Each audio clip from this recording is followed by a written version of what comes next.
గత 14 సంవత్సరాలుగా ఆశా వర్కర్లుగా పనులు చేసిన గ్రామాలలో కరోనా సమయంలో ప్రాణాలను పణంగా పెట్టి ప్రజలకు సేవలు అందించిన ప్రభుత్వం మమ్మల్ని గుర్తించకపోవడం చాలా బాధాకరమని ఆశా వర్కర్లు వాపోయారు.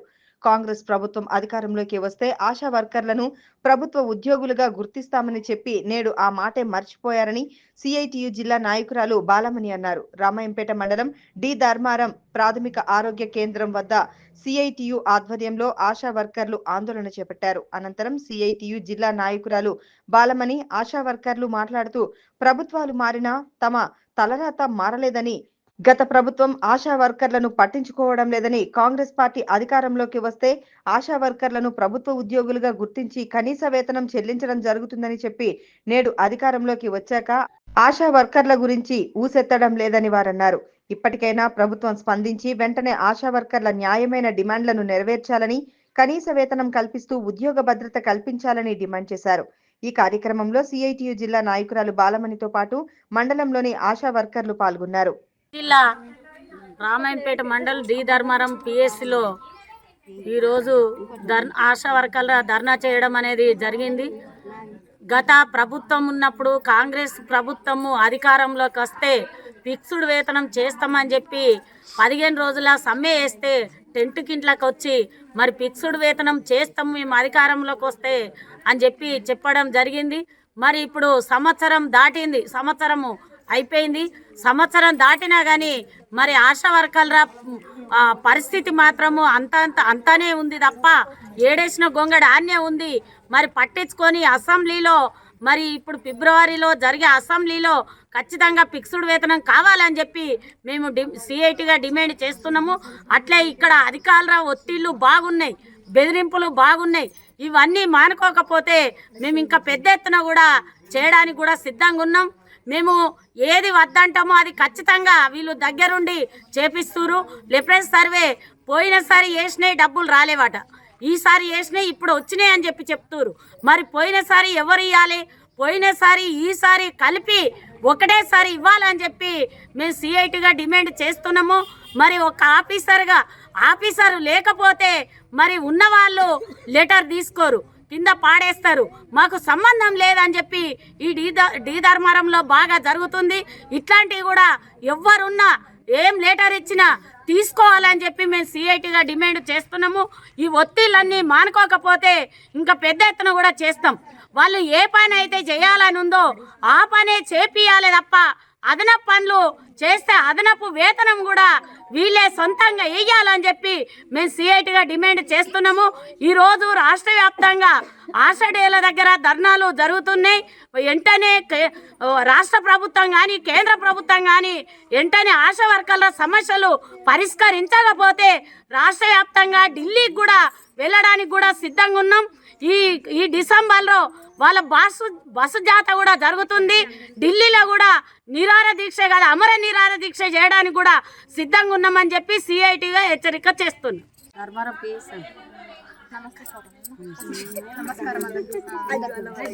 చెప్పు, నేను చేంజ్ చేస్తాను. నమస్తే సార్, నా పేరు లక్ష్మి. మాది నిజాంపేట సబ్ సెంటర్. అయితే మండల్ కూడా నిజాంపేటే. మేము 19 సంవత్సరాల నుంచి మేము ఈ ఆశా వర్కర్గా ఈ డ్యూటీలు చేస్తున్నాం. కాకపోతే మాకు పనికి దగ్గర పారితోషికం అనేది లేదు. మేము ఎంత చేస్తే అంతే. మాకు ఇలా డెలివరీ కేసు లేకపోతే అన్న కట్ చేస్తారు. ఇప్పుడు పిఎన్సి దర్శనాలు కూడా లేకుండా మాకు సాలరీ అనేది కట్ అవుతుంది. ఆ కట్ కాకుండా మాకు ఫిక్స్డ్ వేతనం కావాలని మేము పోరాటం చేస్తున్నాం. మాకు న్యాయబద్ధంగానే మేము పోరాటం చేస్తున్నాము. మాకు ఖచ్చితంగా న్యాయం కావాలి. మేము సబ్ సెంటర్ డ్యూటీలు చెయ్యం, సబ్ సెంటర్ డ్యూటీలు వేస్తారు. అప్పుడు కూడా మేము చెయ్యమని కూడా ఇదే గొంతెత్తి చెప్తున్నాము. అదే మాకు ఫాలో కావాలని మేము అనుకుంటున్నాము. మళ్ళీ వచ్చేసి పోయిన సంవత్సరము లెప్రసీ సర్వే చేసినాం. లెప్రసీ సర్వే చేస్తే ఆ డబ్బులు కూడా ఇంతవరకు రాలేవు మాకు. కానీ మళ్ళీ ఇప్పుడు కూడా ఈ సర్వే చేయమని చెప్తున్నారు ఖచ్చితంగా. కాకపోతే మేము కూడా చేయమని చెప్తున్నాం. ఆ డబ్బులు వస్తేనే మేము ఇప్పుడు ఈ సర్వే చేస్తాము. ఎందుకనంటే మాకు కూడా కడుపు ఉంది, పిల్లలు ఉన్నారు, సంసారం అనేది ఉన్నది. కాబట్టి పై ఆఫీసర్లకు 1000 జీతాలు ఉన్నా వాళ్ళకి సరిపోవంటారు. కాకపోతే మాకు ఎంత ఉన్నది సార్? చాలా తక్కువ. 9,000 అంటే అది ఎందుకు కూడా సరిపోదు. ఇంట్లో సరుకులు తెచ్చుకోవాలంటే పిల్లలకు చదువులు చెప్పించుకోవాలని అన్నా, కాకపోతే పొద్దున మొదలుపెట్టి పొద్దుదాకా పని చేయాలంటే మాతో అయితే లేదు సార్. మా బతుకు కూడా ఆలోచించి మాకు న్యాయంగా మాకు సాలరీలు ఇవ్వాలని మేము అనుకుంటున్నాము. ఒకవేళ మేము చనిపోయినా కానీ మాకు కనీసము ఇంత అని అనేది లేదు. మాకు జీవనాధారం అనేదే లేదు. దయచేసి మా అందు దయ తలసి మాకు జీవనాధారం పెట్టాలి అని మేమందరం, మా ఆశలు మేమందరం కోరుకుంటున్నాం సారు. మా కంటి నుండి వచ్చే ప్రతి కన్నీరు కూడా మా జీవితాల కోసమే మేము పోరాడుతున్నాం. డబ్బులు వచ్చినాయని చెప్తారు కదమ్మా, ఇప్పుడు మీ మేడం అంటుంది కదా.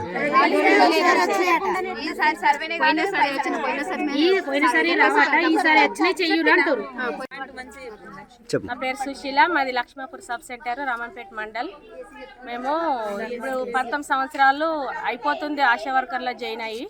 అప్పటి నుంచి ఇప్పటిదాకా చాలా జీతాలతో ఎంతో పోరాటం చేసి ఎంతో ప్రజలకు సేవ చేసుకుంటూ వస్తున్నాం. కానీ మాది ఎందులో గుర్తింపు లేకుండా అయిపోతుంది. అదే కరోనాలో కూడా మస్తు సేవలు చేసినాం. మేము చనిపోయే స్థితిలో ఉన్నా కానీ వాళ్ళ ప్రాణాలను కాపాడినాము. కనీసం ఇప్పుడు మేము చనిపోతున్నామంటే మాకు పట్టించుకునే నాదుడు లేడు. కాబట్టి మా గురించి సమాన వేతనం ఇవ్వాలి, ఫిక్స్డ్ వేతనం 26,000 ఇవ్వాలని మేము డిమాండ్ చేస్తున్నాము, ప్రభుత్వాన్ని కోరుతున్నాము. మాకు అప్పుడు 5 సంవత్సరాలు చేస్తేనే పర్మనెంట్ చేస్తామని అప్పుడు వైఎస్ఆర్ ఉండగా కాంగ్రెస్ ప్రభుత్వంలో చెప్పిండ్రు. ఇప్పుడు మేము 20 సంవత్సరాలు అవుతుంది చేయబట్టి, కానీ మాకు ఏ ఫిక్స్డ్ వేతనం లేదు. చాలా జీతాలతోని మాకు ఇస్తున్నా మా పిల్లలు మేము ఇప్పుడు ఎంత పోరాటం చేసినా మేము బ్రతకలేకపోతున్నాం దాని మీద. కాబట్టి మేము సబ్ సెంటర్ డ్యూటీలు కూడా చేయమని చెప్పినాం. మాకు డిఎండ్హెచ్ఓ సార్ కూడా చేయొద్దని చెప్పిండ్రు. కాకపోతే ఇప్పుడు ఏఎన్సీ టార్గెట్లు కావాలి ఖచ్చితంగా అని అంటుండ్రు. ఏఎన్సీ టార్గెట్ అంటే మాకు ఒకసారి దొరుకుతుంది, ఒకసారి దొరకది. దాని గురించి మేము మాకు టెన్షన్ పెడుతుండ్రు. ప్రభుత్వం అట్లా చేయకుండా మా మీద కనికరం, మా మీద దయదాలంచి ఏఎన్సీ టార్గెట్ తీసేయాలని కోరుతున్నాము. మాకు డెలివరీ కూడా ఇప్పుడు డెలివరీ ఉంటేనే మాకు శాలరీస్ చేస్తారు. డెలివరీ కూడా మాకు ఇప్పుడు ప్రభుత్వ ఆసుపత్రుల్లో డెలివరీ కావాలని అంటే వాళ్ళ సమస్యలను బట్టి కూడా ఇప్పుడు నార్మల్గా వాళ్ళు ప్రైవేట్లో అవుతుండ్రు. ప్రైవేట్లో అయితే మాకు మేము వాళ్ళు ప్రెగ్నెంట్ నుంచి ఉన్నప్పటి నుంచి సేవలు చేసినా కూడా వృధాగా అయిపోతుంది, మాకు శాలరీ కట్ అవుతుంది. కాబట్టి మా దయతలంచి ప్రభుత్వము మాకు సమాన వేతనం ఇవ్వాలని కోరుతున్నాము. స్ఫూటం శాంపిల్స్ కూడా వాళ్ళు డబ్బాలు తీసుకురావాలని చెప్తుండ్రు. ఎవరికి ఏం రోగం ఉందో మాకు తెలియదు. అన్ని డబ్బాలు మేము మోసుకుంటూ వెళ్తే మాకు ఏం రోగం వస్తుంది మమ్మల్ని పట్టించుకునేటోళ్ళు లేరు. ఈఎఫ్ మాకు పిఎఫ్ఐ మాకు ఏం కట్టు లేదు, హెల్త్ కార్డులు లేవు. మాకు ప్రభుత్వం మేము చనిపోతే కూడా మాకు మట్టి ఖర్చులు కూడా లేవు. మాకు రిటైర్డ్ బెనిఫిట్స్ కూడా లేవు, ఏవి లేవు. కాబట్టి మా యందు దయతలంచి ప్రభుత్వం కోరుతున్నాం ఏంటంటే మాకు అన్ని సౌకర్యాలు కల్పించాలి. మాకు ఎంతో ఇప్పుడు సమాన వేతనం అందరికీ ఇచ్చినట్టుగా మాకు కూడా సమాన వేతనం ఇచ్చి రెగ్యులర్ చేయాలని కోరుతున్నాము. ఇప్పుడు కూడా పోయినసారి లెప్రెస్ సర్వే చేసినాం, అవి డబ్బులు రాలేవని చెప్తుండ్రు. పల్స్ పోలియో చేసినాం, డబ్బులు రాలేవు. ఇప్పుడు చేయమని అంటుండ్రు. ఇప్పుడు వచ్చినాయి డబ్బులు వచ్చినాయి, ఇప్పుడు చెయ్యండ్రు అని అంటుండ్రు. పోయినసారి చేసినవి రావు, ఈసారి చేసినవి ఎట్లా వస్తాయి ముందే అని మేము ప్రభుత్వాన్ని అడుగుతున్నాం. కాబట్టి మా డబ్బులు ఏ రూపాయి కూడా ప్రభుత్వం వాడుకోకుండా ఎక్కడ మిస్ కాకుండా మాకు అన్నీ కరెక్ట్గా ఇవ్వాలని, మా పనిని దగ్గర మాకు పారితోషికం సమాన వేతనం ఇవ్వాలని ప్రభుత్వాన్ని కోరుతూ సెలవు తీసుకుంటాం. ఇప్పుడు మీకు డ్యూటీలు చేస్తారా, బంద్ చేసిరా? ఓన్లీ సర్వే చేయరు. డిఎండ్హెచ్ఓ సారు డైలీ మీకు 10 గంటల వరకల్లా వేయండ్రు. ఏదన్నా ఎమర్జెన్సీది ఉంటే 12 గంటల దాకా ఉండి మీరు వేరే లేబర్ పని కానీ, మీకు మిషన్ కుట్టు కానీ, బీడీలు కానీ, ఏ కార్మికులైనా మీరు పని చేసుకోవచ్చమ్మా అని చెప్పిండ్రు. కాకపోతే మేము ఇన్ని సంవత్సరం అట్లా చేయలేము, ఇప్పుడు చేయాలని అనుకుంటున్నాం. సార్ చెప్పిన మాట మీద ప్రభుత్వం కూడా మా యందు దయదలంచి అట్లనే చేయాలి, కనీస వేతనం ఖచ్చితంగా ఇవ్వాలని చెప్తున్నాం సార్.